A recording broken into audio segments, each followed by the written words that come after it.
Alors, pour commencer, peut-être, bonjour, docteur Antoine Fontaine.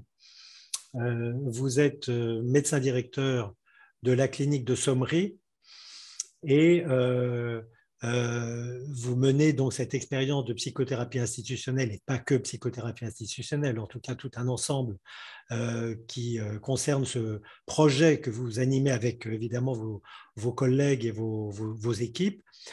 Si vous pouviez peut-être vous présenter, présenter en tout cas de façon historique aussi cette mise en place et pour ceux qui vont faire connaissance ou renouveler leur connaissance avec cette vidéo.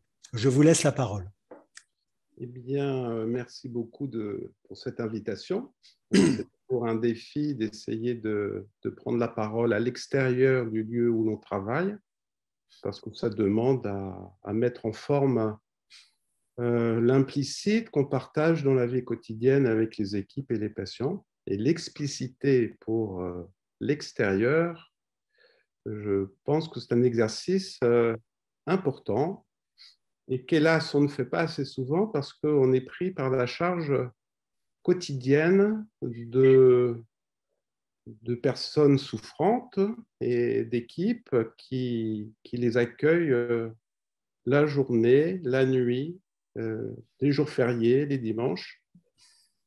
Et la souffrance ne s'arrête pas à 35 heures par semaine.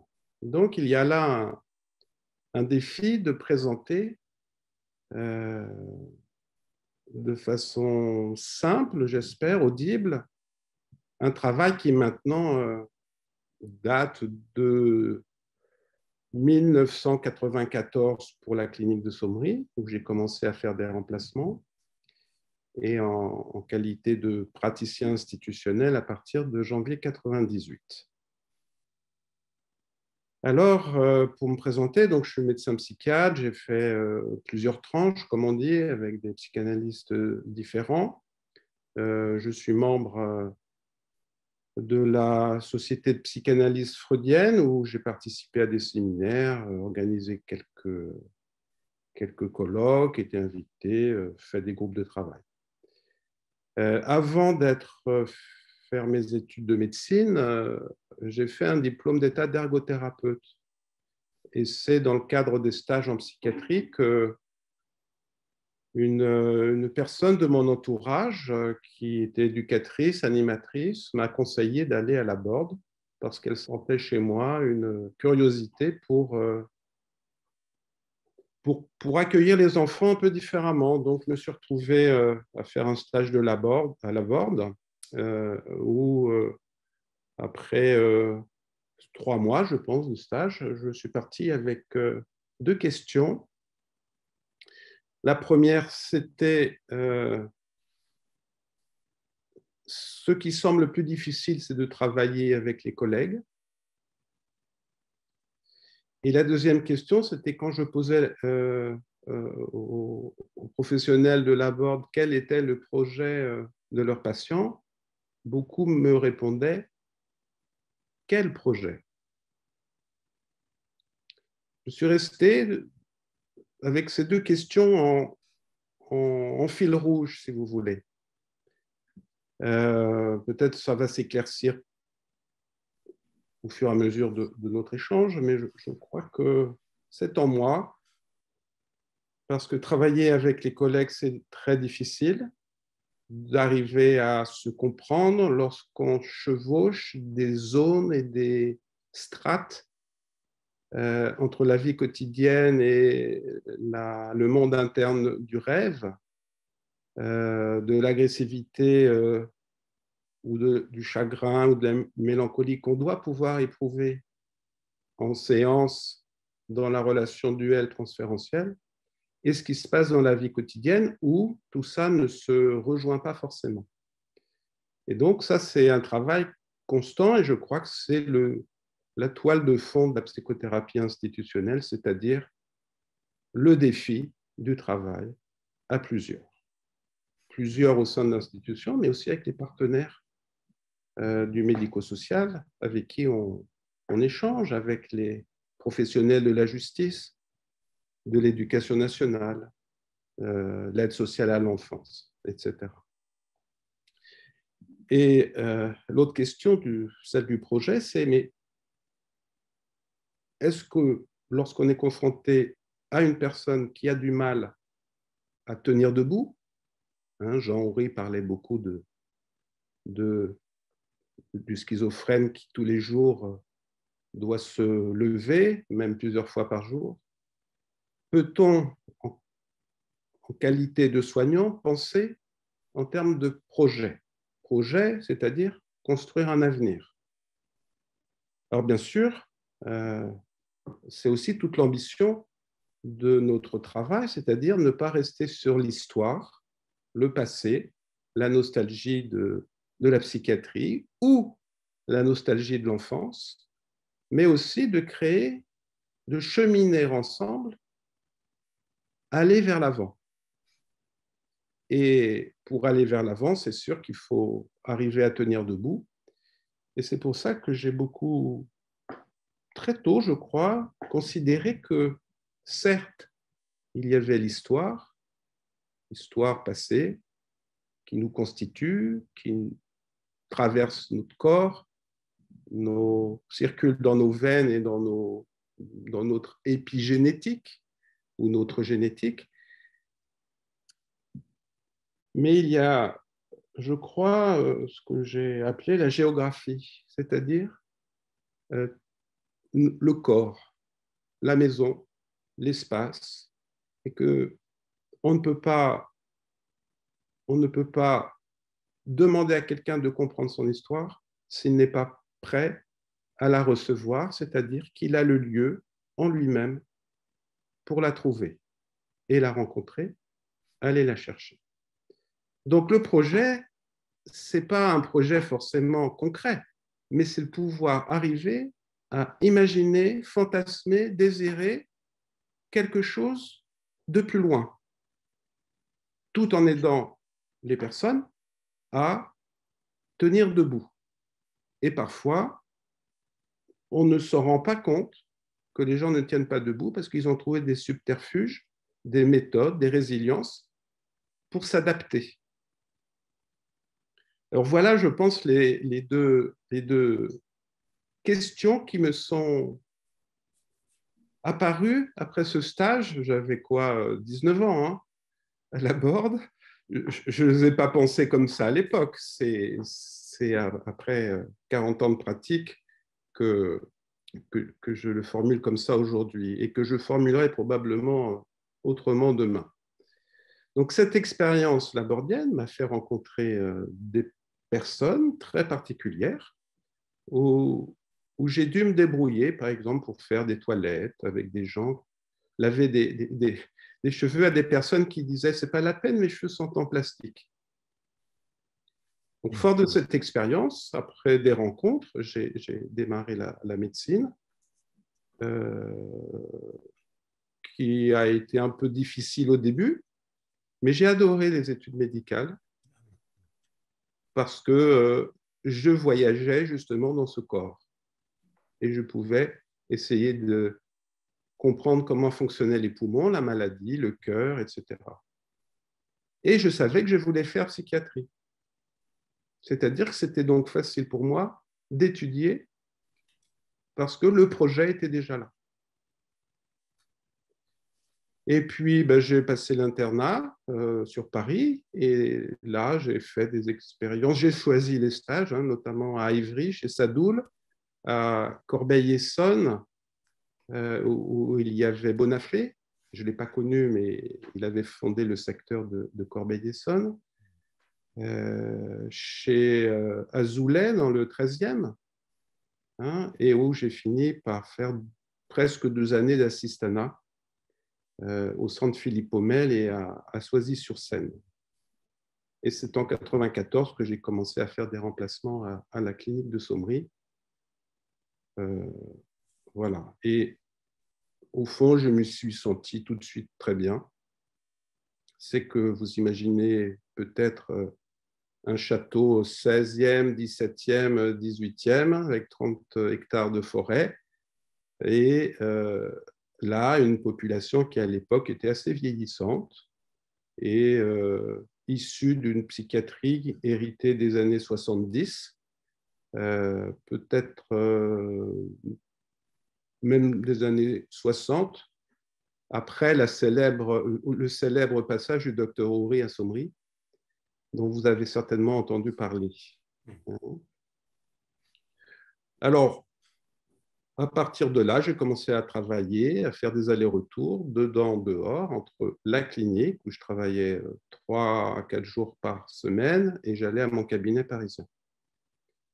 Et cet aller-retour a duré quasiment 20 ans, puisque c'est que depuis 2016, parce que il n'y avait plus de médecin, que j'ai décidé de venir à temps plein. Donc, je suis en immersion et ça donne quelque chose de très particulier. Et cette immersion a été renforcée par le premier confinement Covid, puisque j'ai décidé de rester 3 mois à la clinique à temps plein. Et c'est vrai que là, avec le beau temps, la forêt, on a traversé une expérience tout à fait proche peut-être de cette période de nostalgie où on était tous ensemble. On ne pouvait même pas envoyer les gens à l'hôpital quand ils étaient en crise, on était bien obligés de les traiter. Donc, ça nous a obligés à essayer d'inventer des choses avec les patients, beaucoup, et ça nous a remis sur la voie on pourrait dire, de quelque chose qui est toujours à refaire, c'est-à-dire la co-soignance. Et que les patients, ils sont là 24 heures sur 24, donc ils s'aident beaucoup. Mais là, on était avec eux pour aussi affronter leurs difficultés ensemble. Donc, c'était assez intéressant de revisiter, à cause du confinement, une expérience qui a dû se faire plein d'autres fois et que j'avais un peu connue à la Borde quand j'étais stagiaire, puisqu'on était sur place 24 heures sur 24. Alors, Sommery, en fait, contrairement à ce qui est écrit dans l'article du Monde autour de la Chênaie, Sommery n'a pas été fondé par un psychiatre parisien. Ça, c'est important de le dire parce que c'est comme si Sommery avait démarré avec l'arrivée du docteur Houry et surtout avec son départ. Donc, c'est une drôle d'histoire qui suit Sommery. Mais en réalité, et les archives ont été découvertes en 2018, dans les greniers, tout était là. Et au moment où on renouvelait le site Internet, je me disais, mais il faut bien trouver quelque chose sur le fondateur. Au même moment, son arrière-petite-fille téléphone en disant, est-ce que vous avez des informations sur mon arrière-grand-père ? C'était d'une synchronicité étonnante. Et à partir de là, on a exhumé des archives et compris que la clinique médicale du centre a été la première clinique psychiatrique dans la région centre à être créée en 1936. Elle a d'abord été logée dans un petit château à côté de Salbris. Et en 1938, elle a déménagé au château de Sommery, à Huisseau-sur-Causson, dans le Loir-et-Cher. Le directeur fondateur était donc Antoine Maurice Cléon Olivier, aliéniste, interne à l'hôpital de Blois dès 1902 et qui a gravi tous les échelons juste pour devenir médecin directeur en 1920 et assurer la fonction jusqu'en 1938, date de sa retraite, qu'il avait donc anticipé en voulant fonder une clinique privée. Et en ouvrant toutes les archives, j'ai redécouvert l'histoire de la psychiatrie fin 19e et jusqu'à la Deuxième Guerre mondiale.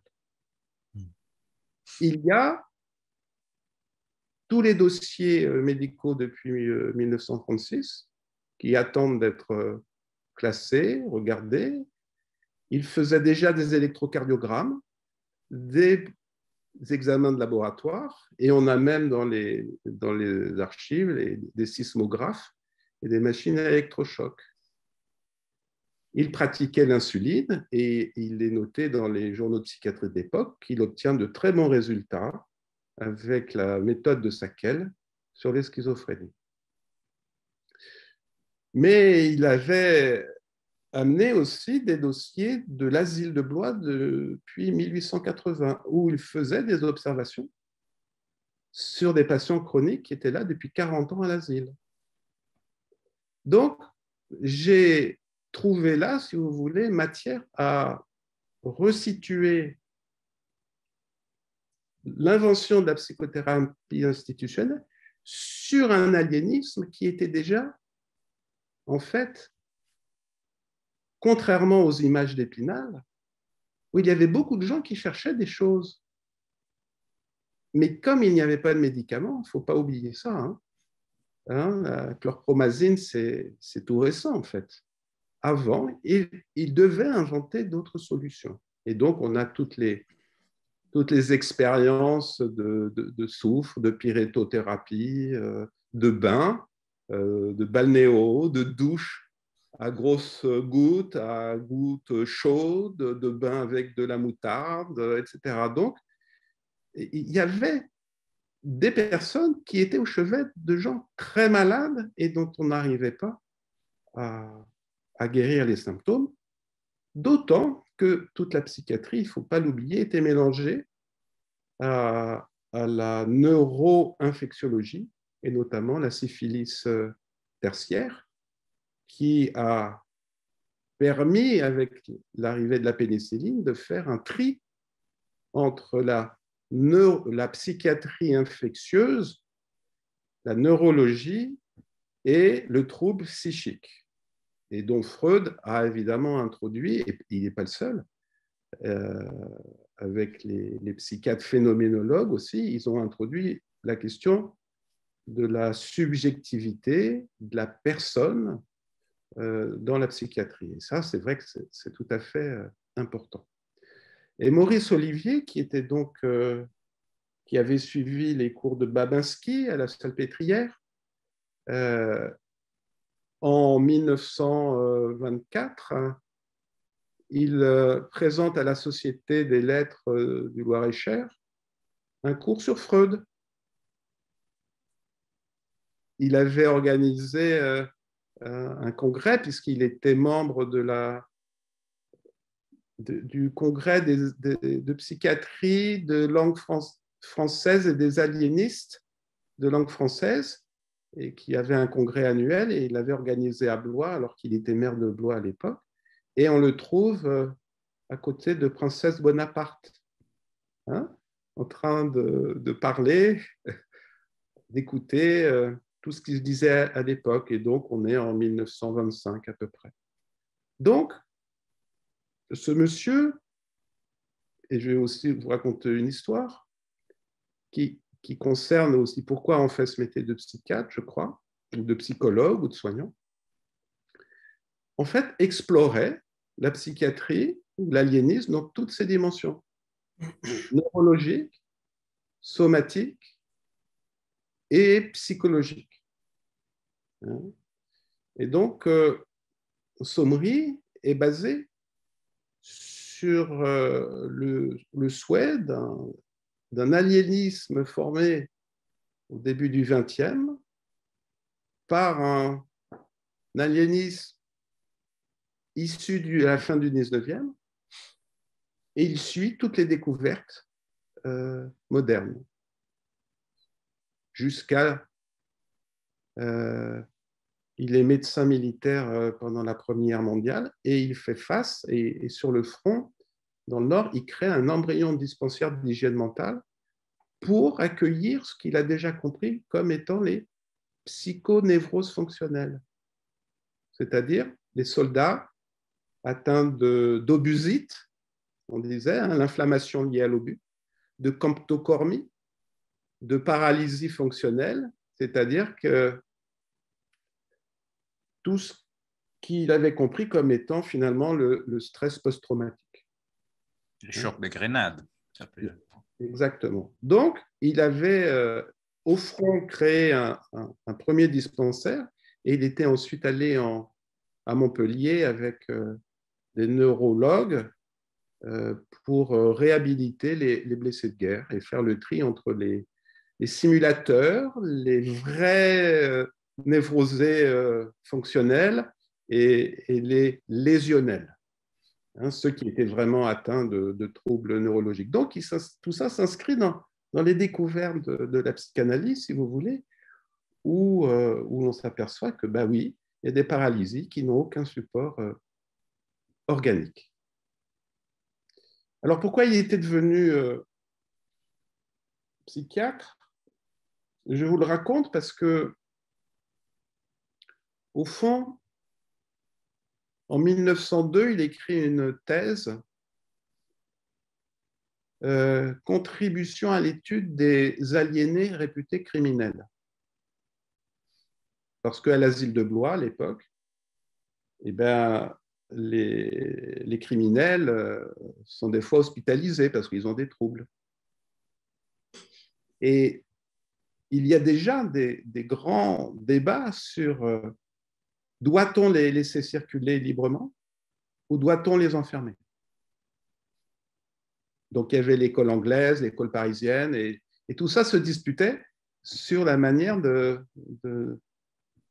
autour de la liberté de mouvoir des aliénés qui étaient passés à l'acte, en fait.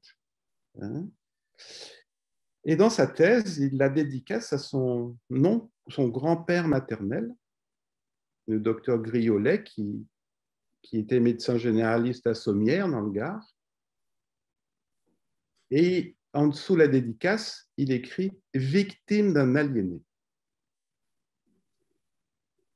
Et il le dit très clairement. J'ai fait psychiatrie aliéniste parce que toute mon enfance a été bercée par l'histoire de mon grand-père qui est mort, assassiné par un jeune adolescent qu'il avait soigné le matin même pour crise d'agitation en lui faisant une saignée. On est en 1862. Hein.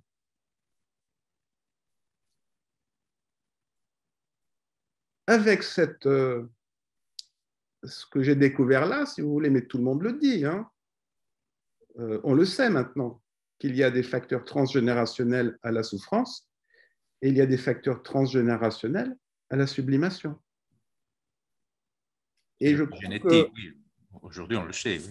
Oui, oui, on le sait, on le dit, on parle de résilience, tout ça est très important, mais c'est pour dire qu'en fait, on n'invente pas grand-chose, mais qu'on reprend à la fois l'histoire, mais sans le savoir, on marche dans ce chemin. Et ce qui est intéressant, c'est que quand on est prêt, c'est ce que je disais tout à l'heure, quand on est prêt à le recevoir, ça ouvre des portes incroyables. Et au fond, je pourrais dire que le travail qu'on essaye de faire, c'est justement ça, c'est-à-dire, et ça c'est mon compagnon et collègue Amaro Villanova qui le dit, sublimer la souffrance. Hein, c'est-à-dire accueillir des gens malades, enlever, nettoyer la maladie pour accéder à la souffrance, pour en faire quelque chose. Quoi?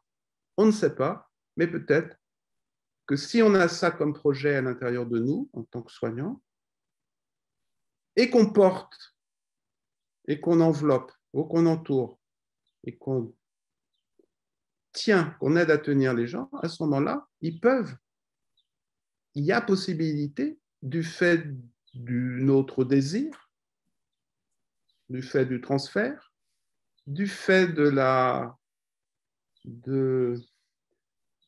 de la multiplicité des lectures qu'on propose, sortir du piège de l'auto-enfermement que représente l'aliénation mentale. La psychothérapie institutionnelle venant essentiellement travailler sur l'aliénation sociale, c'est-à-dire les représentations collectives qu'on a sur les gens qui sont malades et désignés, stigmatisés comme malades. Oury disait très bien, en fait, c'est quoi? C'est nettoyer les préjugés pour accéder à la souffrance. Mais les patients eux-mêmes sont prisonniers de leur propre représentation négative. Alors, je vous raconte cette histoire pour vous dire qu'au fond, Sommery n'existe pas que parce que Jean-Henri est parti. Peut-être ça a fait traumatisme pour l'histoire de Sommery à partir de là, par rapport à la naissance de Laborde, parce que quand je suis arrivé en 1994, il y avait cette histoire. Docteur Oury est parti, vous voyez. Et puis, naissance de La Chesnais, où finalement, La Chesnais et Laborde ont été, parce qu'il y avait un fondateur qui encourageait ces avancées, ont été plus tôt et plus rapides sur ce mouvement. Sommery crée son club en 1974. Par rapport à Laborde et La Chesnais, c'est tardif. Vous voyez? Alors, qu'est-ce qui s'est passé? Le docteur Olivier crée la clinique en 1936, s'installe à Sommery en 1938 et meurt en 1944. Et là, il y a quelques médecins qui vont aider, et dont le fameux José Solanes, qui était un copain de François Tosquelles. Et c'est Tosquelles qui dit à Jean Oury, qui était donc interne à Saint-Alban, qu'il y avait une place à Sommery et où il y avait Solanes qui s'apprêtait à partir pour l'Uruguay. Donc, quand Oury arrive, il n'y a pas grand-chose. Hein. Et donc, il monte la clinique et voilà, et il développe.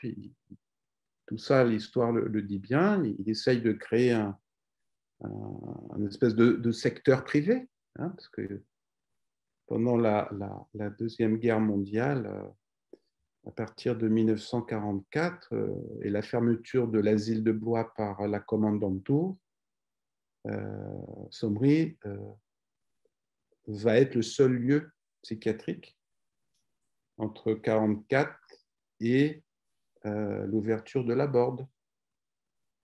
Puisqu'en 1962, ensuite, il y a La Chesnais, et en 1965, la réouverture du centre psychothérapie public de Blois.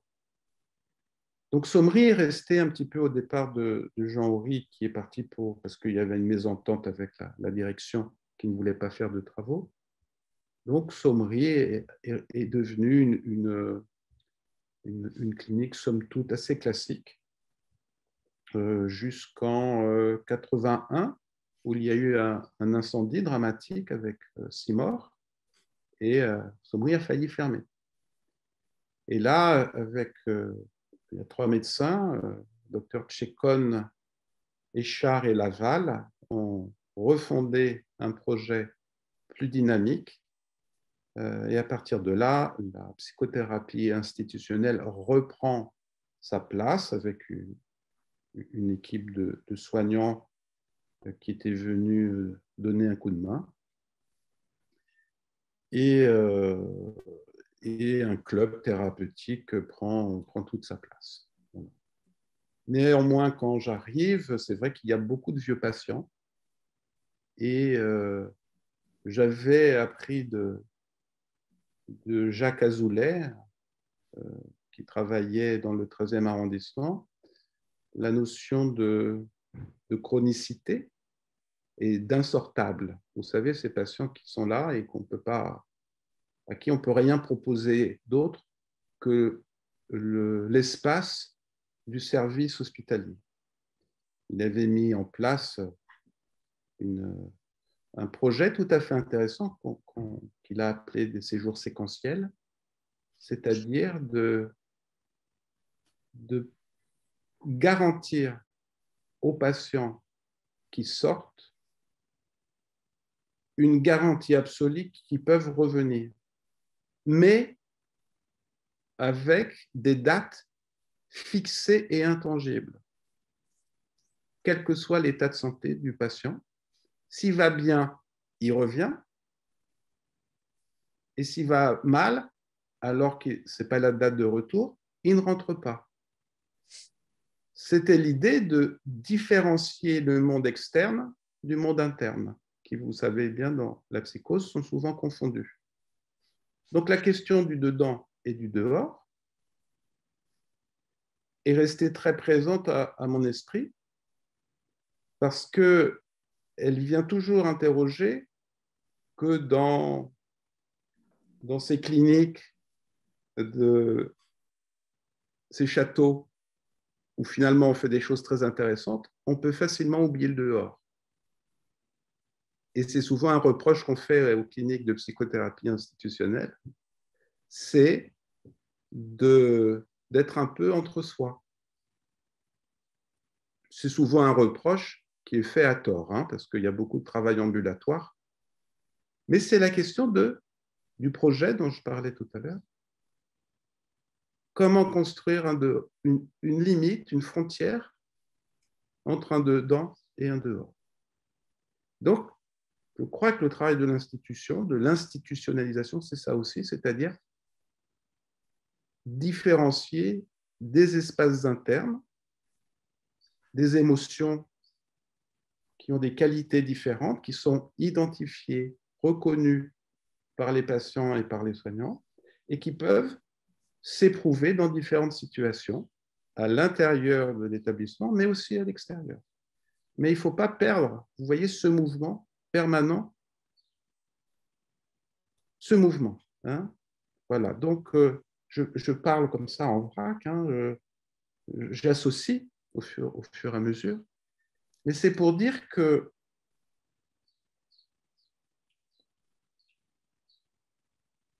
justement la psychothérapie institutionnelle, ce n'est pas une idéologie, ça peut l'être, hein, une idéologie de babacool ou de communistes ou d'anarchistes qui s'entendent bien entre eux pour faire des expériences de sociothérapie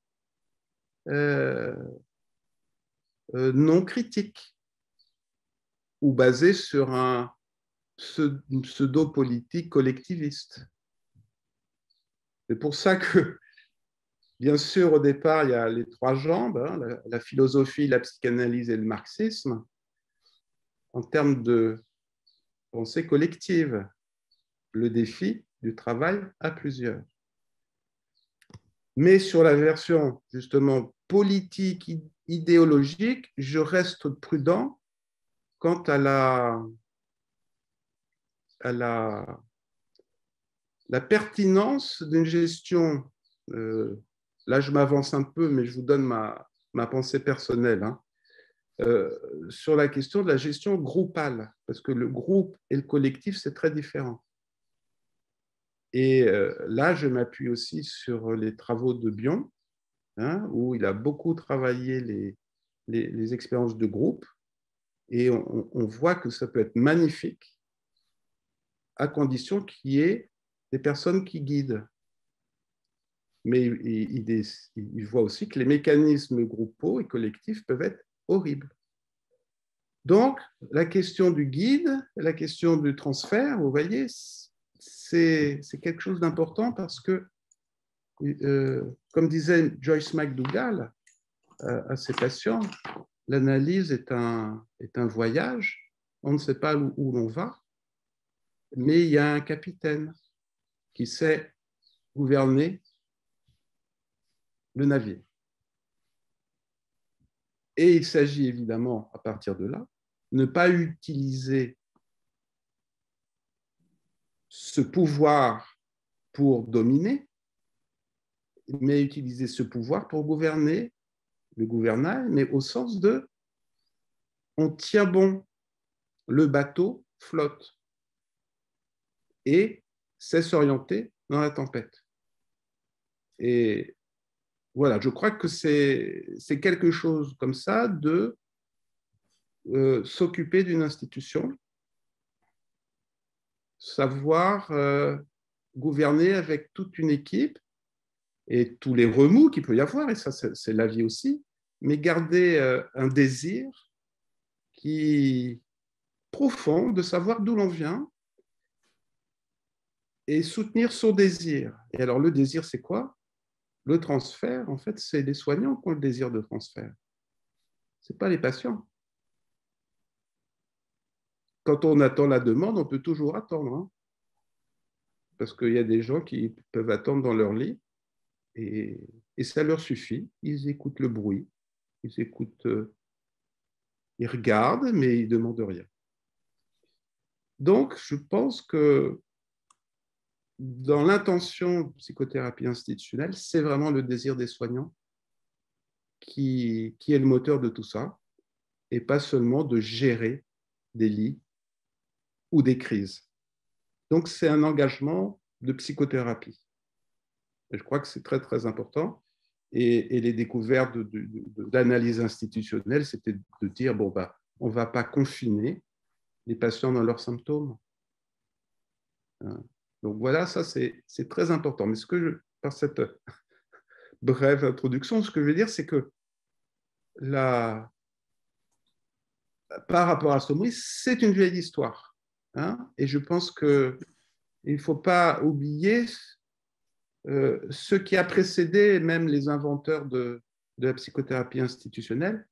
Dès 1938, quand même, il y avait les circulaires Ruccard et la réforme de l'asile en hôpital psychiatrique. Donc, avant-guerre, il y avait déjà tout un mouvement politique à partir du Front populaire sur lequel, après-guerre, et l'expérience de la Shoah, de la résistance, sont certainement venus renforcer. Mais n'oublions pas que les asiles étaient déjà des fermes à l'époque. Hein, fin 19e, tout 19e, les gens étaient au travail. Donc, ce n'est pas si nouveau en fait. Hein. Mais ce qui était nouveau, c'était que ça arrivait aussi avec la naissance du secteur psychiatrique et que ça a diffusé dans l'organisation de la psychiatrie publique. Hein, ça, c'est important.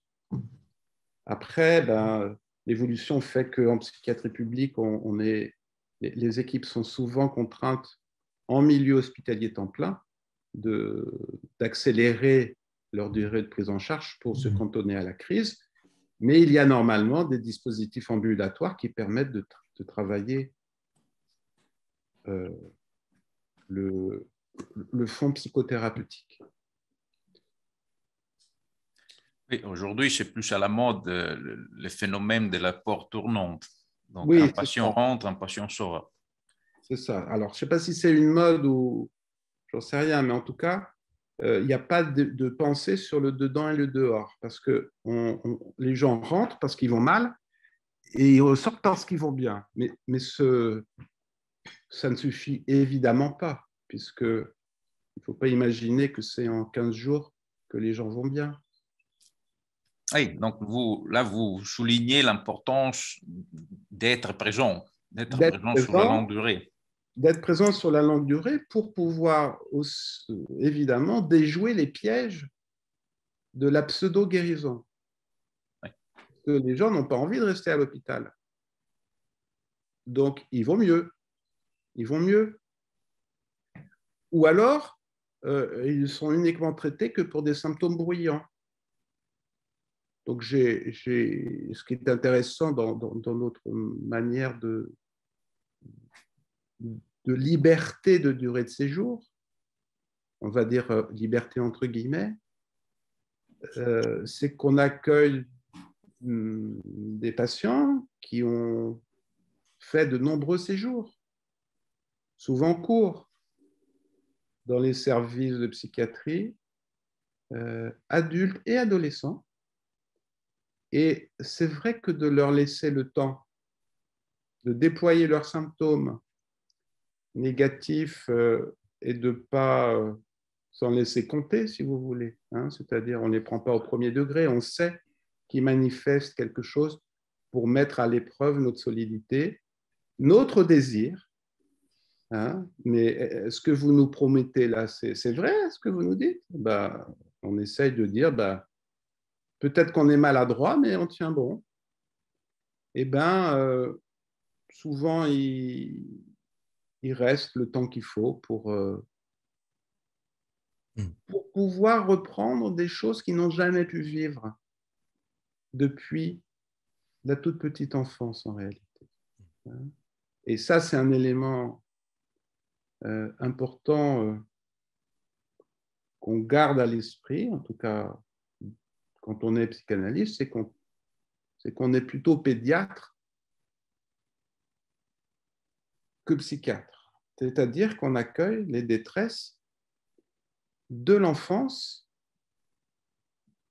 qu'ils ont souvent gardées en eux, hein, et qui n'ont jamais même pu un jour penser pouvoir communiquer. Pour des raisons constitutionnelles, neurodéveloppementales ou familiales. Donc, c'est une expérience, et c'est ça le projet, si vous voulez, inédite de proposer d'écouter autrement les symptômes. Alors, ils sont très sensibles à ça, hein, et quand on ne comprend pas, on se fait cartonner. Hein, mais on dit, ben, très bien, on n'a pas compris, mais on va faire l'effort. Et donc, le désir qu'on a, c'est de fournir l'effort de compréhension, de promettre ça. Ce n'est pas de promettre la compréhension, mais de fournir l'effort. Et cet effort-là, souvent, crée une grande proximité parce qu'ils sentent qu'on est sensible et soucieux d'écouter autrement. On n'a pas les clés, on ne sait pas, mais on tâtonne ensemble. Et c'est ça le cheminement. Et d'ailleurs, l'étymologie de thérapeute, hein, en grec, c'est l'écuyer qui remet en selle le cavalier. Donc, c'est d'avoir une position basse, même si parfois on est haut pour pouvoir les contenir ou de décider à leur place. Hein. C'est le sens même de l'expression prise en charge. Exactement. Se mettre sur les épaules et on supporte et on soutient. Alors, Antoine, je vais vous dire, je me suis absenté là parce que je n'avais pas tout à fait la phrase que je voulais trouver et qui, en fait, m'a toujours accompagné, y compris dans mon travail de médecin de secteur, et qui, pour moi, est la phrase qui reste fondatrice de ce type d'expérience de psychothérapie institutionnelle et du secteur. Tout à l'heure, vous avez fait ce parallèle et je vous en remercie parce que c'est quelque chose qu'on pourrait aujourd'hui un peu oublier. Cette phrase, en fait, est extraite, la phrase que je voulais citer est extraite de Propos sur la causalité psychique que vous connaissez bien évidemment. 1946, c'est pas pour rien qu'effectivement cette phrase a été ce texte a été fait juste après la guerre, alors que les gens de Saint-Alban étaient déjà depuis pas mal de temps au travail.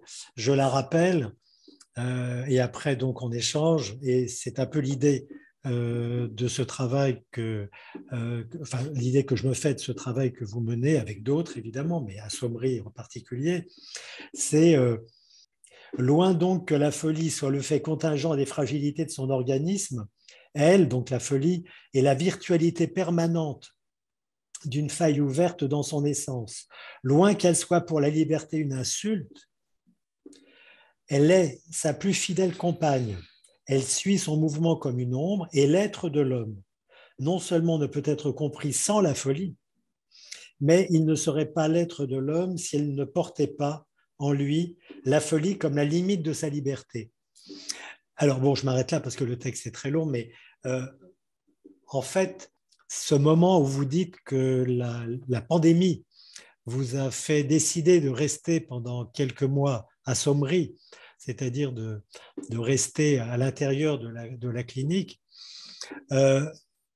dit aussi votre engagement, vous, mais quand je dis vous, Antoine Fontaine, je pense aussi à tous les collègues qui sont bien évidemment avec vous et qui partagent ce beau projet. Je pense que c'est aussi un peu là-dessus, sur cette phrase que je trouve magnifique, de dire que c'est un peu, c'est même très largement se démarquer de ce que la folie est devenue aujourd'hui, c'est-à-dire quelque chose qui est tout de même bien mis à distance, où on considère que on va jusqu'à évidemment supposer que tout cela a un support organique et donc traité comme une maladie quasi organique sans qu'il y ait de preuves évidentes là-dessus, mais de dire que la psychothérapie institutionnelle, c'est aussi le travail constant entre aliénation mentale, aliénation sociale, et de dire que tout cela est dans un langage et dans un échange constant,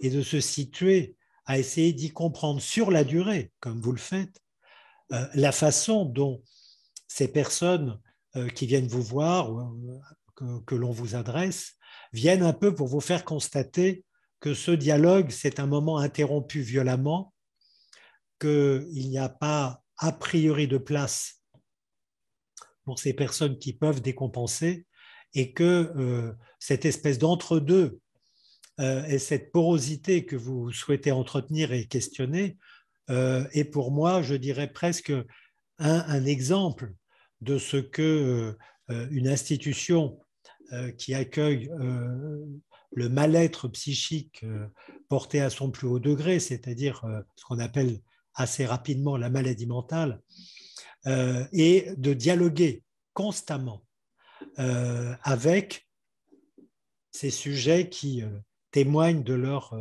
souffrance. Voilà. Donc c'est pour ça que je cite cette phrase de Lacan parce que pour moi, elle donne un peu le cadre dans lequel effectivement on peut distinguer une psychiatrie de type entre guillemets humaniste d'une autre psychiatrie qui se voudrait plus ségrégative et plus, je dirais, faisant le tri entre ceux qui seraient en bonne santé mentale, ce qui m'a toujours fait un peu rigoler, et ceux qui ne connaîtraient pas cette santé mentale. Voilà, c'est une réflexion que je voulais vous livrer et puis peut-être attendre et peut-être même du coup que vous puissiez nous dire un peu comment tout ça se travaille, s'organise et ce que vous pensez de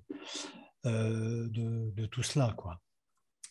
Alors, je pense que la question, cette question atteint chacun de nous.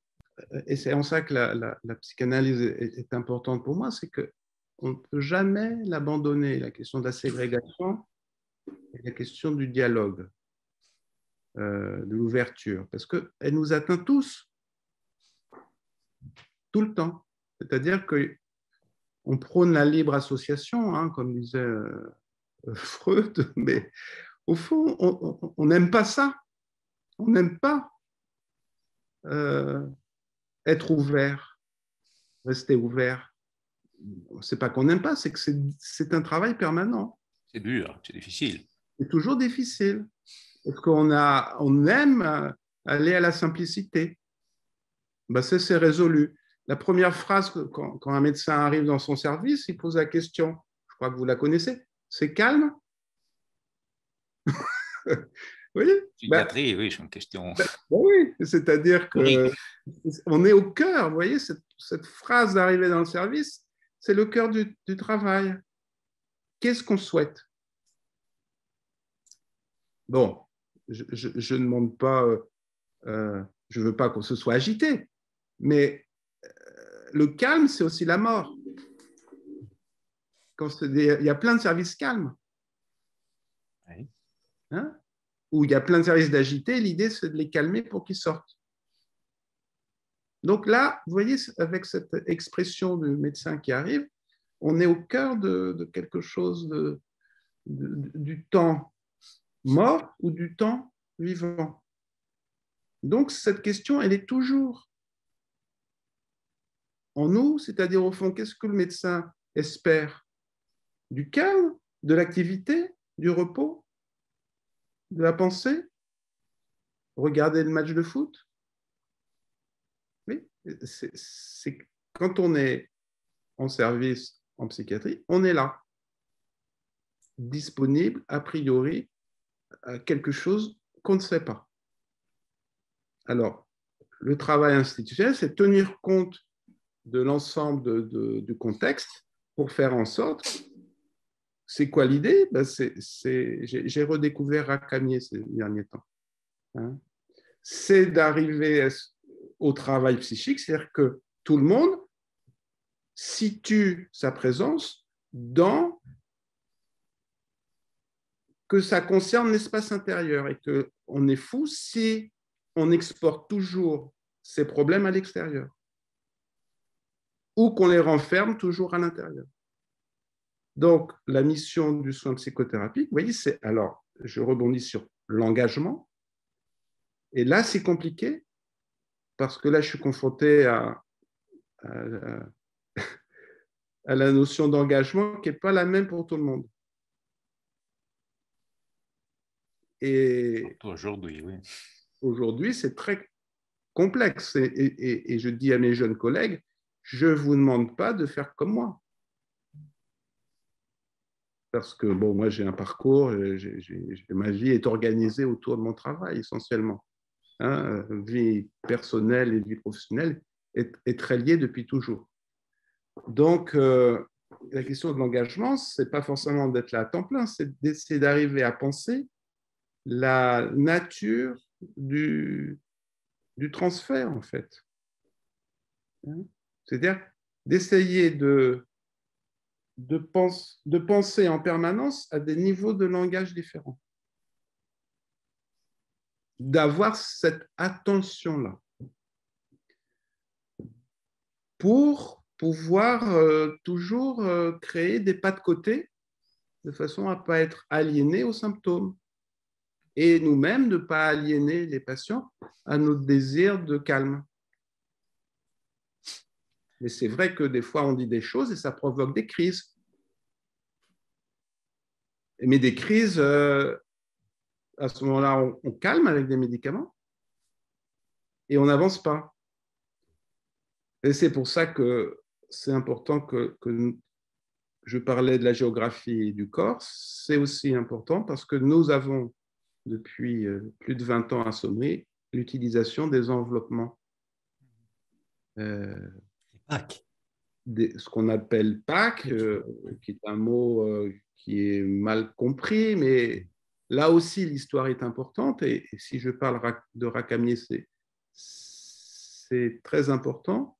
Et il a écrit, son équipe a collecté des fragments qu'il avait écrits, et c'est l'esprit des soins.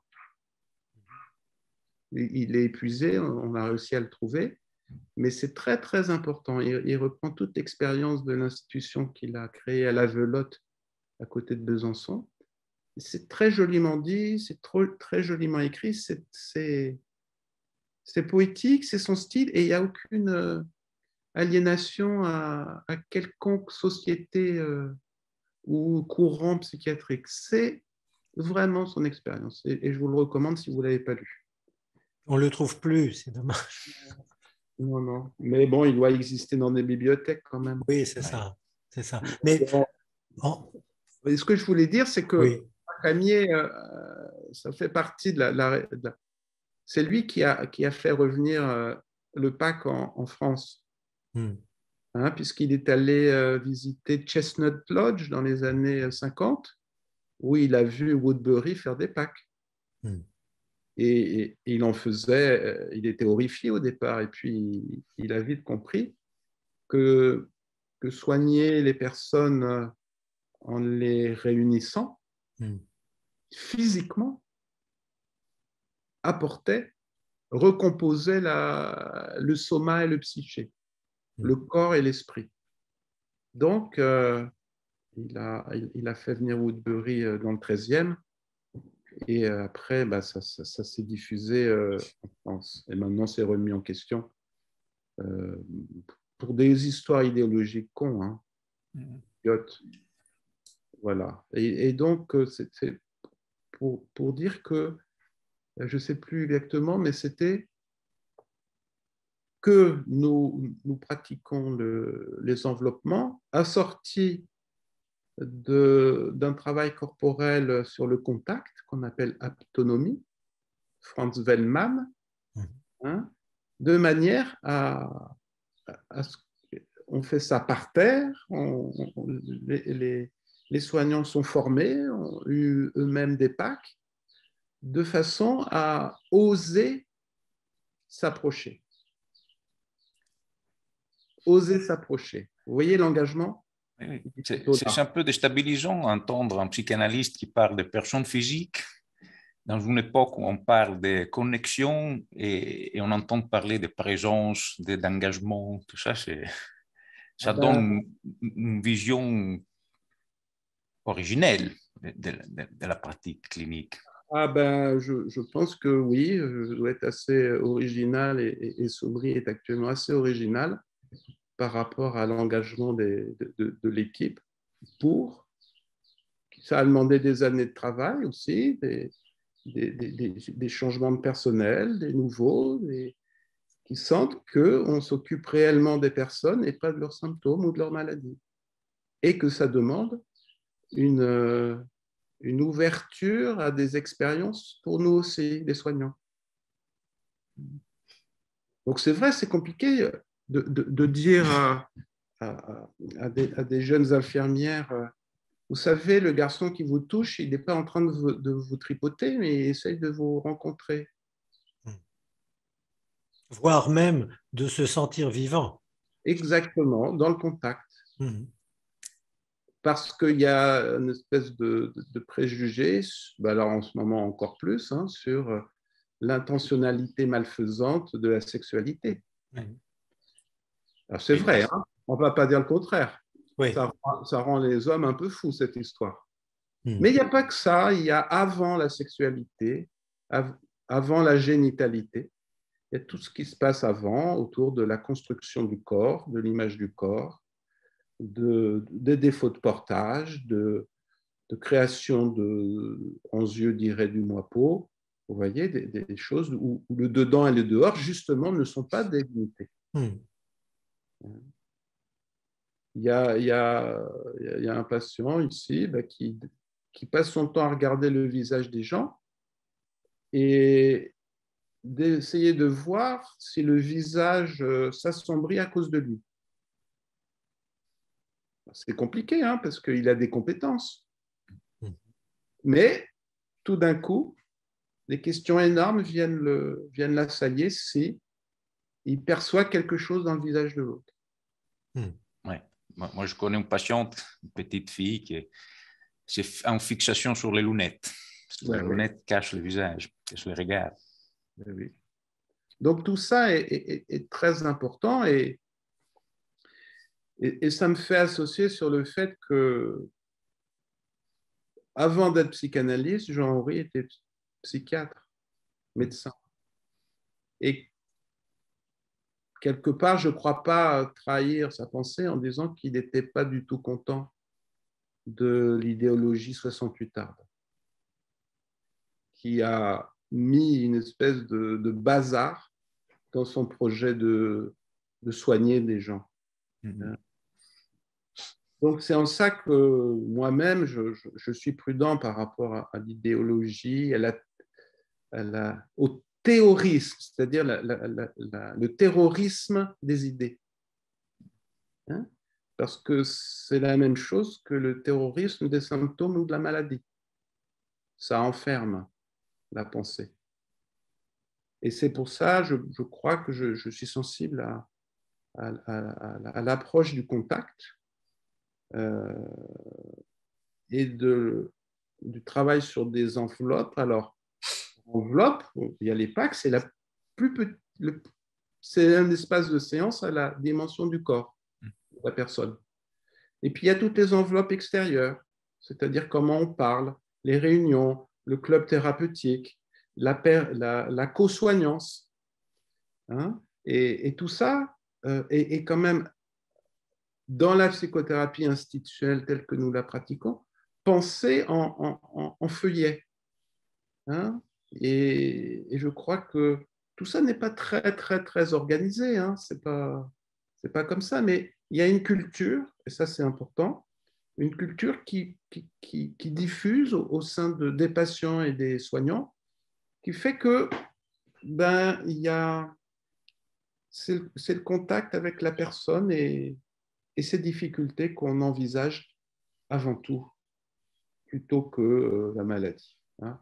On donne des médicaments, on prescrit des électrochocs aussi.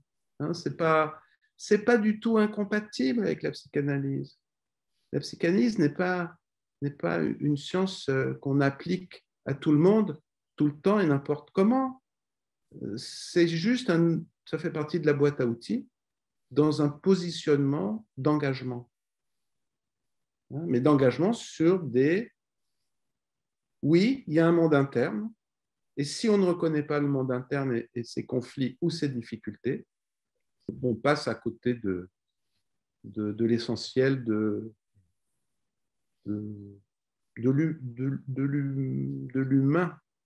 Oui, c'est un contexte théorique. Après, il y a le concret et la pratique. Il faut arriver à organiser selon le contexte théorique.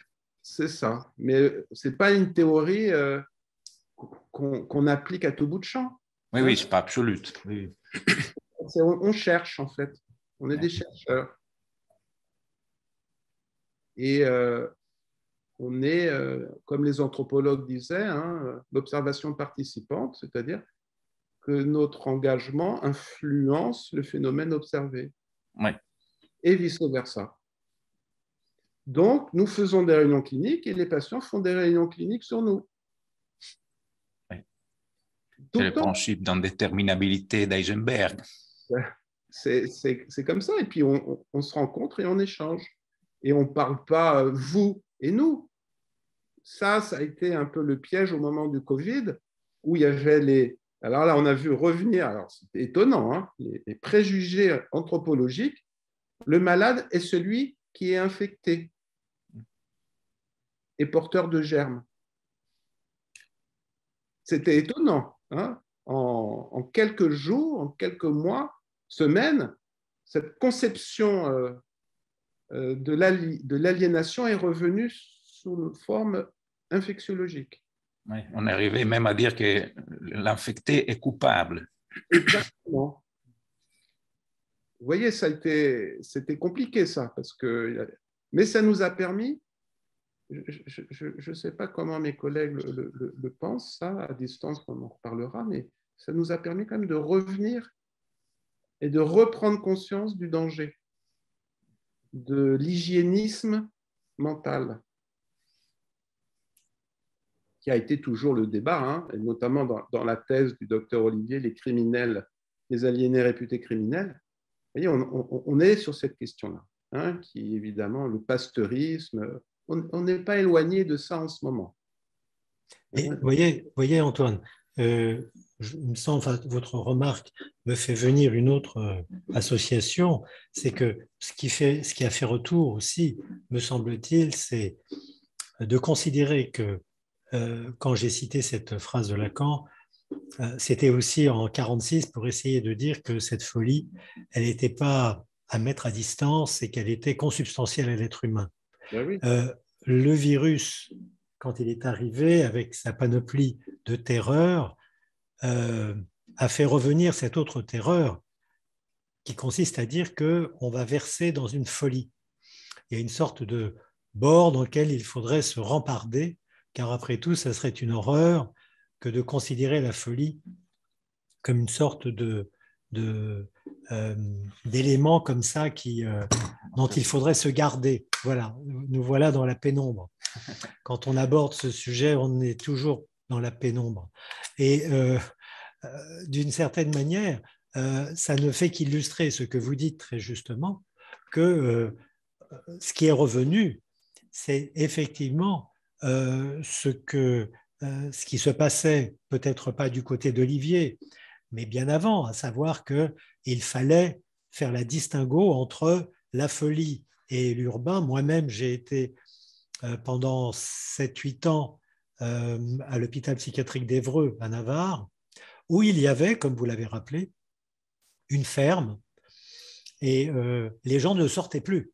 Ils étaient bien distingués, donc il fallait faire le distinguo entre le lieu de la folie, où tout le monde devait se remparder, non pas château type château de Blois, mais plutôt forteresse, château fort, et on y mettait les fous, et qu'ils mangent entre eux, mais qu'ils laissent en paix le reste de la société. Donc, il est évident que dès qu'il y a panique à bord, quand il y a virose et pathologie de ce genre disséminée, eh bien, un vent de folie, on va dire, peut prendre et envisager que eh bien, la folie va revenir vers quelque chose qui va nous terroriser, comme le virus a pu un temps nous menacer. D'ailleurs, on peut imaginer que la guerre actuelle est quand même post-Covid, hein, qu'il y a Oui, quelque vous chose parlez de la guerre en Ukraine, bien entendu. qui a fait bouger les frontières à un niveau très, très profond. Ce qui est intéressant à Sommery, qui peut être un peu novateur, je crois, c'est qu'on a décidé à partir de 2009 d'accueillir des adolescents. Alors, c'est très, très lié aussi à l'histoire du Loir-et-Cher. Hein. Et il faut rendre hommage à mes collègues François Échard et Philippe Maupu qui s'occupaient de jeunes à la Fondation Grancher, hein, qui s'occupe d'enfants en difficulté, d'avoir accueilli très tôt dans leur pratique des mineurs à la clinique. Et comme il y avait peu de lieux d'hospitalisation dans le Loir-et-Cher, on avait une dérogation par la DAS de l'époque d'accueillir des mineurs. Il y avait à l'époque un service de pédopsychiatrie à Blois qui considérait de façon idéologique, pourquoi pas, hein, mais qu'il ne fallait pas hospitaliser les adolescents. C'est plus vrai maintenant. Nous, on a considéré qu'il fallait leur donner du temps. Et les quelques expériences positives qu'on a eues, il y en a certaines qui ont été négatives, hein, mais comme pour les adultes, nous a amené à créer une unité qu'on appelle soins intégration scolaire pour des jeunes âgés de 15 à 25 ans. C'est-à-dire qu'on accompagne et qu'on évite la rupture du cap des 18 ans. Vous voyez ? Et que quand on dit intégration scolaire, ce n'est pas de les rescolariser au lycée, au collège, mais c'est de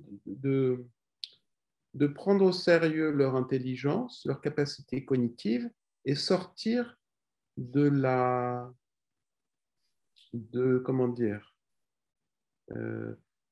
simple ergothérapie ou atelier d'animation, qui même si elle a des prétentions d'activité thérapeutique, risque souvent, pour des patients au long cours, de devenir un peu de l'activité, hein, et qui perd de son intensité thérapeutique alors qu'on la prétend thérapeutique parce qu'elle fait partie du club thérapeutique. Alors, ça, c'est peut-être quelque chose qu'il faut aborder maintenant. Hein, le club thérapeutique, c'est quoi ? Mais avant, je termine sur les jeunes. Et donc, ça a créé un renouveau à la clinique de Saumur. Et ça a créé beaucoup de mouvements au sein de l'équipe. Il y avait ceux qui avaient peur, ceux qui n'avaient pas envie d'avoir des ados à la maison et au travail, le fait qu'on n'était pas formé, que l'adolescence fait peur, inquiète. En réalité, dans mon esprit, j'ai toujours pensé que l'adolescence était l'essence même de la remise en cause de l'institution, parce qu'elle interroge les valeurs, les origines, les projets. Alors ça bouge, c'est du mouvement. Et par rapport à l'extériorité, les jeunes disent, mais comment on fait pour sortir de Sommery? Parce qu'ils y trouvent du repos, de la solidarité, une lecture bienveillante du monde où on ne leur demande pas d'être adaptés. Donc, ils se posent tout à fait des questions, mais c'est des vraies remises en question. Hein. Et alors, on vit ça ici, mais comment on va faire? Donc, on est accusé de désinadaptation. C'est vrai, puisqu'on leur propose plutôt de remplacer l'adaptation à l'ajustement, c'est-à-dire un portage mutuel de leurs compétences et des nôtres. Alors, le club, c'est très, très important. C'est un concept. Hein. Alors ici, il s'est organisé à partir de 1974, et puis il s'est réactivé un peu plus tard, avec différentes appellations.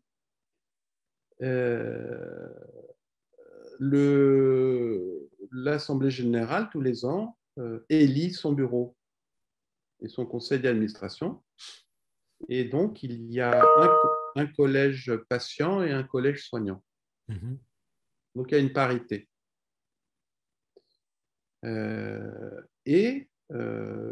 L'établissement finance le club avec une subvention, si vous voulez, en échange de quoi le club s'engage à participer au service de la vie quotidienne. Aller en cuisine, s'occuper d'animer, au fond, aider les dames de service au linge, etc. Donc, c'est une contrepartie. Ce n'est pas pour faire des économies, hein. C'est pour créer une ambiance où chacun peut se sentir utile et a une responsabilité. Même si celui qui ne fout rien, il sait qu'il participe au club. Et on se réserve le droit d'interpeller tout le monde sur leur engagement. Donc, d'un point de vue social, ça change tout, puisqu'on ne s'adresse pas à des malades ou à des patients ou à des usagers. On s'adresse à des personnes qui sont membres d'une association. Donc, c'est un postulat qui permet d'emblée de questionner le statut de chacun. C'est pourquoi on ne porte pas de blouse blanche, c'est pourquoi on n'a pas mis des écriteaux partout pour dire du fléchage, si vous voulez. Hein, parce qu'en fait, qui est qui, ça demande à ouvrir la bouche pour poser des questions et s'orienter. Est-ce que ce que vous dites là, je ne l'avais pas pensé comme ça. Est-ce que ce que vous dites là concernant le club peut être entendu comme une sorte de créer à l'intérieur de Sommery ou à l'intérieur d'une autre institution? Je crois que le club existe dans d'autres institutions comme la Borde, comme... Dans plein de services publics, voilà. Il y a des clubs. Hein. Des clubs. Mais cette idée, est-ce que c'est de créer la possibilité d'être, faisant partie du club, du coup, créer un intérieur dans un extérieur ou un extérieur dans un intérieur? C'est-à-dire... Comment? C'est exactement ça. C'est ça. Hein. Ben oui. Oui. Hein, c'est-à-dire que on peut être bien au club et pas bien dans le bureau du médecin. C'est ça. Et qu'on peut vivre des expériences différentes. Hein, c'est tout simplement l'hétérogénéité des situations, des contextes. Hein, et quand Osqueyès disait, si vous mettez un pisseux dans un service de pisseux, il fera son boulot de pisseux. Donc, l'idée, c'est de mélanger les âges, les pathologies, les histoires de vie, et surtout de mettre de la transversalité au sein d'un établissement pour éviter qu'il y ait un empilement de hiérarchie écrasante. Mais je crois que c'est surtout ça l'importance, hein, de la fonction club, en fait. Et du coup, là, ils ont inventé le cluster coffee. Le cluster coffee.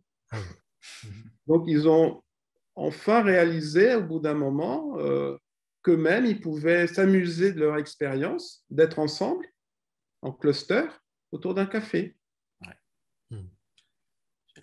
Le pouvoir thaumaturgique du café, on le sait depuis des siècles.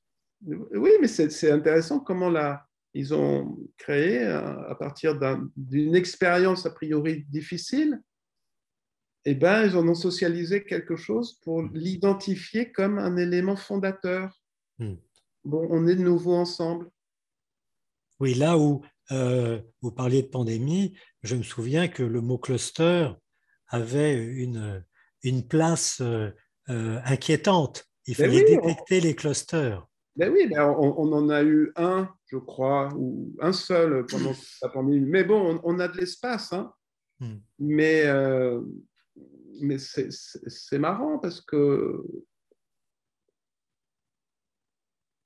être ensemble, ben, ça peut être négatif ou positif. Et donc ça, c'est toujours les questions, mais qui nous concernent chacun de nous et qu'on ne peut pas résoudre seul. Et donc, on propose dans cette histoire de soins institutionnels, au fond, une forme de régression à la dépendance. Que l'on peut questionner. On la questionne, mais on la favorise un peu, parce que pour pouvoir repartir sur de bons pieds, eh ben, il faut faire l'expérience d'une dépendance. Oui, d'une appartenance. D'une appartenance, mais aussi d'une dépendance. C'est-à-dire, ben, j'ai besoin de vous et je ne peux pas m'en sortir seul. Et quand on arrive à accepter ça, eh ben, on va quand même mieux, même si c'est douloureux. Oui, oui. Hein? Mais la douleur, je crois que au fond, c'est ça. C'est d'arriver collectivement à transformer la souffrance en douleur. Oui. Hein? C'est-à-dire qu'on la partage, parce que là, on est tous identiques. Pas égaux, mais identiques. Oui, c'est au fond reprendre l'idée première du transfert. Oui. Mais la chance extraordinaire, c'est de repérer dans cette répétition quelque chose qui pourra enfin être dit, on peut le supposer, là où ça s'est installé silencieusement, avec les dégâts et le manque d'interrogation possible. Là, c'est une chance inouïe de pouvoir, sur la longue durée en plus, parce que c'est évidemment comme cela qu'on peut entendre ces psychothérapies institutionnelles, ce n'est pas le règne de la T2A, par exemple. Vous voyez, ce que je trouve extraordinaire, ça m'amène d'ailleurs à vous poser une question, mais qui me paraît importante, parce que là, c'est aussi une question qu'il faudrait là faire apparaître de façon assez conséquente dans notre rencontre, me semble-t-il, c'est quid de cette magnifique expérience de psychothérapie institutionnelle dans le monde dans lequel nous vivons et sur lequel vous-même vous insistez dans votre papier, c'est-à-dire certaines exigences d'existence qui sont aujourd'hui proposées, là où comment inventer une façon de faire avec ces nouvelles contraintes ou ces contraintes, je dirais, importantes, en tentant de maintenir, je dirais, ce qu'on pourrait appeler l'essentiel pour que l'expérience puisse encore avoir du sens. Alors, là, c'est important. Oui. Et là, moi, j'ai une position très, très simple. On a un établissement de santé, mais privé, à gestion privée, mais on est payé par l'État. Hein? On n'a pas de ressources annexes. on n'a pas de distributeur de café, on a un cluster coffee tenu par les patients. Oui, donc, c'est les prix de journée qui sont inférieurs à ceux du public, qui vont être revalorisés avec la réforme du financement de la psychiatrie. Hein. Et donc, je pense qu'on doit quand même rendre des comptes à notre employeur et à la société française de rendre service. Donc, je pense qu'on doit suivre les règlements en vigueur, les réglementations. Et donc, on est tout à fait très clair avec ça et on le prend de la bonne façon. On mesure les effets sur nous, sur les patients, bien sûr, mais par exemple, on a toujours joué le jeu de la certification, tous les 4 ans. Moi-même, j'ai beaucoup travaillé depuis 20 ans sur la politique du dossier patient. Je me suis engagé sur la question de la douleur, en santé, douleur somatique en santé mentale. Et on a passé nos certifications tout à fait bien. Et la dernière, on est même certifié haute qualité de soins. Alors pourquoi? Peut-être qu'on avait des experts visiteurs qui nous avaient à la bonne. Peut-être, ça compte, hein, ça compte. Mais surtout, manifestement, dans les critères qualité de la Haute Autorité de Santé, il y a l'engagement et l'implication des patients dans leur programme de soins et les projets de l'établissement. Alors là, si vous voulez, on était contents. Vous aviez raison. Je ne sais pas s'ils l'entendent de la même façon que nous. Si c'est pour des histoires de droit du patient, etc. Mais au fond, on fait ça depuis longtemps. Oui, vous avez eu le temps de préparer un bon projet et le rendre effectif. C'est ça. Et du coup, là, cette année, la certification nous a accordé cette haute qualité de soins. Alors, bien sûr, les patients, ils se marrent, ils disent, bon, vous avez tout fait au dernier moment, comme d'habitude. Mais au fond, ils ne voient pas tout le travail antérieur. Hein? Et on ne leur demande pas de le voir, d'ailleurs. Ils nous disent, vous faites du greenwashing. Ben, forcément, quand il y a le professeur qui arrive, on range la classe. Bon, c'est-à-dire qu'on a pris le parti et moi je trouve que c'est une position de clivage fonctionnel. On fait les choses, on nous demande ça, on les fait, mais ça n'attaque pas notre âme. Mais parce que, en interne, on a une politique de travail collective entre l'administration et le médical. Et ça, c'est un point très fort pour le moment qui dure parce qu'on s'entend bien sur le côté administratif, gestion, et que c'est le projet thérapeutique qui prime. Donc ça, c'est important. Donc, bien sûr, quand la certification est arrivée, c'est chronophage, ça prend du temps. Mais on essaye de maintenir ça à sa place, pas plus, mais pas moins.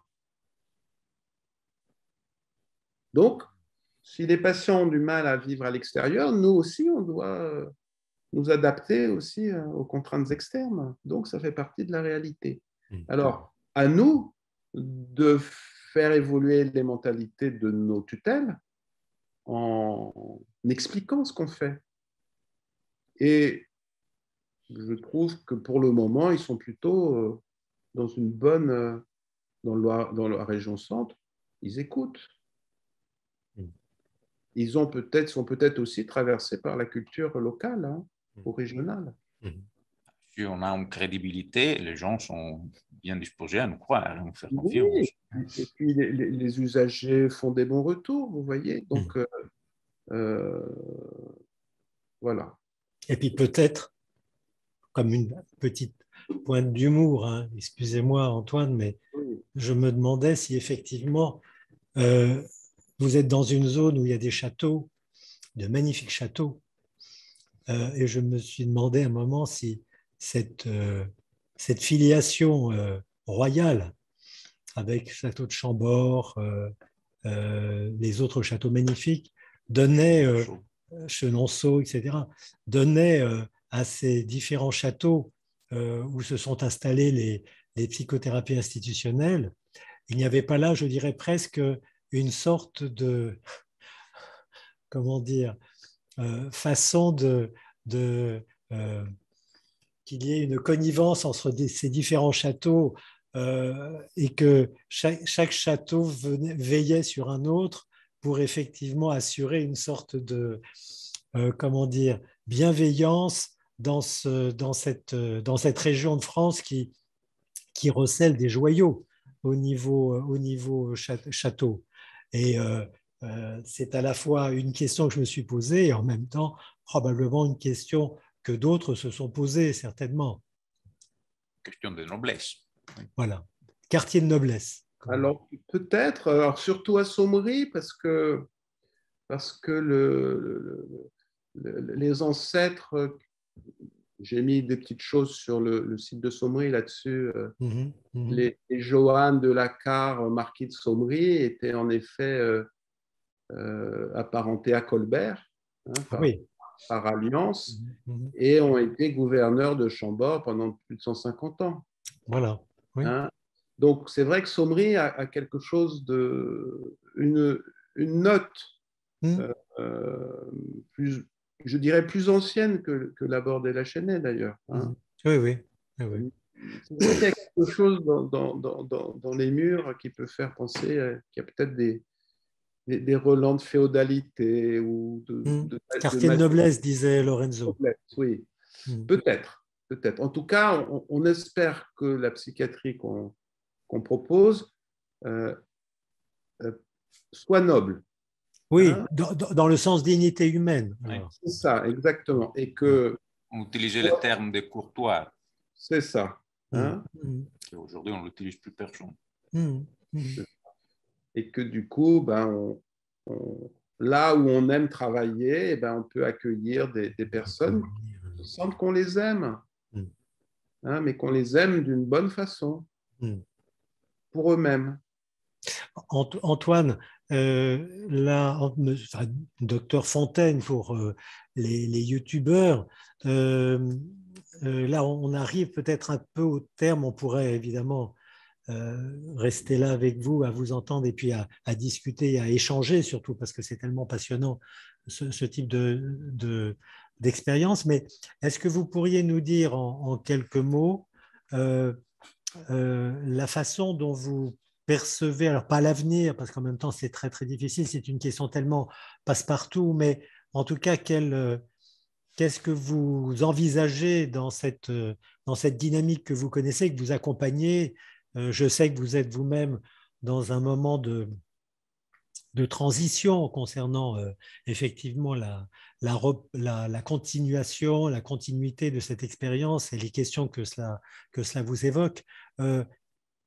Aujourd'hui, Sommery, parce qu'évidemment, je reviens à la Chênaie, deux histoires évidemment radicalement différentes, mais comment se porte la psychothérapie institutionnelle et à vous entendre, on a envie de dire que si l'environnement, je dirais, tutelle l'envisage sous un bon angle, il est à croire que cette expérience a de beaux jours devant elle, même si tout cela reste évidemment toujours un peu fragile. Mais voilà, je voulais un peu avoir nous voudrions avoir un peu votre avis là-dessus. En deux mots, parce que... Concernant Sommery, vous voulez dire? Oui, Sommery, peut-être même de façon générale. Sommery en particulier, mais psychothérapie institutionnelle en général. Je pense qu'il faut moderniser le dialogue et ne pas s'enfermer dans des idées nostalgiques. Voilà. Je pense que c'est très difficile de gérer une institution, un établissement à l'heure où on se trouve. que ça demande des responsabilités et, et, et une lecture très fine des mouvements financiers et des réformes de financement, parce que là, il faut être très au taquet, il faut bien suivre les décrets, les obligations et être très à la page. Donc, il faut jouer le jeu, je pense, de ça, de façon à protéger l'outil de travail, l'outil quotidien. Ça, moi, je pense que c'est la politique qu'on a là depuis au moins 20 ans et qui paye ses fruits. Il ne faut pas rester sur des acquis. C'est ça le projet, en fait. Hein. Et il faut sentir les mouvements sociétaux. Alors, dans les mouvements sociétals, il y a la question de la durée de travail. Donc là, moi, je suis toujours un peu surpris Voilà, il y a des internes, on en accueille depuis 2012. On était la première clinique privée à recevoir des internes en France. Et donc, on en forme et ils sont plutôt vraiment intéressants, très, très singuliers, ils sont bien formés. La question de l'engagement et de la formation du transfert, ça, c'est autre chose. Hein, mais après, ils ont tellement le choix médical, là, je ne sais pas. Oui. Quelques collègues qui restent et qui sont très contents, d'autres qui viennent, qui partent, qui vivent leur vie personnelle, et puis c'est ça qui prime. Et il n'y a rien à dire là-dessus. Hein? Après, bon, je pense que je dois faire un travail de deuil sur la notion d'engagement. Voilà. Et puis, accepter que ce soit différent. D'ailleurs, nous avons construit un bâtiment neuf. Il y a un patient qui fait une expérience de contact corporel et qui décrit très bien la différence du sol. Dans le château, le parquet fait du bruit, c'est souple. Dans le nouveau bâtiment, c'est dur. Et donc, il y a quelque chose de très intéressant là. Donc, on est dans cette... Et qui ne répond pas. Et qui ne répond pas par... C'est ça, le parquet répond, le béton beaucoup moins. Inerte. Et pourtant, il y a beaucoup de bois, mais c'est-à-dire qu'il y a à tenir compte de ça. Et en même temps, on va tenir compte et on lance un projet très ambitieux de psychothérapie. Hein, puis avec un H, évidemment. Voilà, happy. C'est-à-dire qu'on ne peut pas sortir du terre à terre. D'être terre à terre et notamment soutenir le désespoir des jeunes qui peuvent souvent se sentir seuls par rapport à la merde qu'ont laissé les aînés. Sans le savoir. Mais c'est souvent comme ça dans les familles. Donc l'histoire de l'humanité reprend l'histoire de chacun. Et donc on a ce projet de développer très profondément avec l'espace qu'on a, de revenir un peu à la culture de l'agriculture. Et donc, redonner du sens à la ferme thérapeutique, mais avec de l'extériorité et faire venir des gens du dehors et pouvoir sortir à l'extérieur. C'est ça, faire mentir le terre, T-A-I-R-E. C'est ça, j'y avais pas pensé. Après, sur la question de l'outil de travail, bon, moi, je me donne un peu de quelques années quand même. Je n'ai pas très envie de prendre ma retraite, je suis encore en forme. Et puis, j'aime ce que je fais. Et je me sens très jeune à ce niveau-là. Voilà. Après, ce qui est intéressant et particulier à Sommeil, c'est que l'établissement est en location dans les murs. Donc, c'est une configuration qui n'est pas du tout celle de la Borde et de la Chênaie. Hein? Eux, ils vendent l'outil de travail avec les murs, ou ils ne le vendent pas, ou ils le gardent. En tout cas, ils le gèrent différemment. Donc, il y a cette question-là qui fait partie, je crois aussi, de la manière dont on habite les lieux, parce qu'on est locataire. Donc ça, c'est une donnée importante qui peut intéresser les auditeurs, parce que la construction administrative, financière, influence l'outil de travail. C'est ça l'institutionnel, en fait, c'est tenir compte de tous les niveaux de construction du dispositif. C'est historique, hein, c'est pas... mais c'est aussi parce que peut-être c'est en ça qu'ils gardent des lettres de noblesse aristocratique, parce que c'est le descendant des fondateurs du château qui sont toujours là. Hein. Après, bon, il faut trouver des médecins. C'est ça. Les équipes sont plutôt, bon, il y a eu un petit creux là, mais ils sont plutôt contents de travailler. Ils savent la liberté qu'ils ont. Ils ne le savent pas assez. Il faudrait qu'ils aillent voir un peu ailleurs. Mais ils ont une grande, grande liberté de travail. Hier, à la réunion de supervision PAC, on était 20, je crois, ou 15. Ah oui. Vous voyez. Donc, peut-être qu'on ne s'occupe pas des patients, mais en fait, on s'occupe d'eux en réfléchissant. Bien entendu. Hein? Oui, mais bien entendu, ce n'est pas bien entendu du tout. Non, certaines personnes n'entendent pas du tout, oui. Non, hein?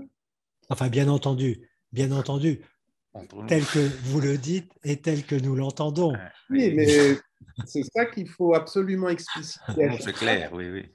C'est-à-dire, moi, je vois bien avec les patients, quand je leur parle, je finis souvent par leur demander, mais est-ce que tu as compris ce que j'ai dit? Parce que j'utilise des mots, des expressions que j'ai entendues il y a 60 ans. Mais il faut bien vérifier ça. Hein? Mais oui. Les catégories ont changé. Dites-moi, Antoine, avant qu'on se sépare, est-ce que vous avez l'intention de projeter ce docteur Morse à l'intérieur de la clinique? Ben oui. Alors, on va le publier, on va vous envoyer les liens. Comme ça, vous pouvez avoir accès à la vidéo dans la chaîne et voir aussi les autres vidéos de la chaîne. Parce que... Il y a même une patiente qui m'a demandé, mais je ne vous trouve pas sur YouTube. Ah ben voilà. Évidemment, je n'ai pas commencé. Et ben voilà, c'est une grande première. Et la prochaine fois, on va mettre des lumières un peu plus vivantes, on va mieux préparer l'audio. C'est notre canne à nous. Voilà. Oui, mais c'est une manière de vous dire que tout ça est accessible. Oui. Il n'y a pas de... Pourquoi il ne pourrait pas écouter notre échange? Mais bien entendu, non, c'est une question, hein, bien entendu. Oui, mais pour moi, ça va complètement de soi. Très bien, très bien. Je vais juste leur donner le lien, puis ils vont faire ce qu'ils veulent. Absolument. Ouais. Ils ont accès beaucoup plus que moi aux réseaux sociaux. Ouais. Alors, merci. Bon, alors, docteur Fontaine, il va falloir qu'on s'arrête. Merci beaucoup. Votre invitation. Vraiment, ça a été un moment vraiment très important, très sympathique, très instructif. Merci beaucoup. J'espère qu'on aura l'occasion, pourquoi pas, de refaire une autre émission, peut-être sur d'autres thématiques, parce qu'on a laissé tomber, enfin laissé de côté, pas tomber, de côté, d'autres questions qui me venaient, mais le format dans lequel nous sommes astreints, Dr Benzi et moi, donc nous demande effectivement de mettre un terme là, mais j'espère qu'on aura l'occasion, bien entendu, de se voir, que vous nous donniez des nouvelles de Sommery. Encore une fois, merci beaucoup d'avoir accepté cette invitation. Alors, oui, je vous remercie aussi de m'avoir contacté, donné l'occasion de publier quelque chose. Oui. Et puis, je peux aussi vous dire qu'on pourrait vous parler des PAC. Oui, oui. Absolument. Et je m'appuie sur un des souhaits d'Agnès Buzyn, ministre de la Santé, qui était d'envoyer les patients dans les universités de médecine pour parler aux étudiants. Oui. Ah ben oui. Comme on faisait à l'époque des Charcot. Hein? Et donc, si vous voulez que les personnes qui font partie du club témoignent, eh ben, je pense que ça pourrait être intéressant aussi. Oui, absolument. On va bien entendu y réfléchir, mais voilà une perspective, a priori, qui est à prendre en compte, très intéressante, absolument. Oui, tout à fait. Tout à fait. Bah, encore une fois, merci beaucoup. Merci. Hein. Et à la Merci. prochaine. Merci beaucoup. Au revoir. Au revoir. Au revoir.